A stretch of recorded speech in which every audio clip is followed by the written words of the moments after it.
ఎంతమ్మా? 50 రూపాయలు బాబు. పోనీ 45 రూపాయలు చేసుకో బాబు. ఇది అమ్మితే ఎంత మిగులుతుంది? 10 రూపాయలు మిగులుతున్నాయి బాబు.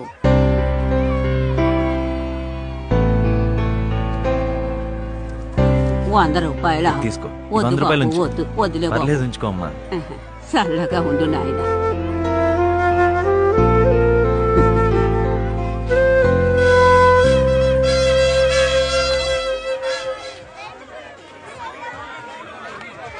ఏంటి పీజీ నవ్వుతున్నావు? అక్కడ నా ఫ్రెండ్స్కి రోజు 5,000 ఖర్చు పెట్టి పార్టీ ఇచ్చినా సంతోషంగా ఉండేవారు కాదు. ఇక్కడ 500 కూడా ఖర్చు అవ్వలేదు. ఆ పెద్ద ఆవిడ 10 రూపాయల కోసం ఇంకా పని చేస్తూనే ఉంది. ఎలారా వీళ్ళంతా ఇంత తృప్తిగా ఉండగలుగుతున్నారు? 500లోనూ కాదు, 5,000లోనూ కాదు. ఆనందం, తృప్తి అనేవి ఇక్కడుంటాయి. ఎలా? చేప పడిన రోజు ఉన్న కాస్త తిండి నాకు పెట్టి అమ్మ ఖాళీ కడుపుతో పడుకుని ఉండేది. అప్పుడు అమ్మ ఇంకా ఆనందంగా ఉండేది. ఎందుకో తెలుసా? నా కడుపన్నా నిండిందని.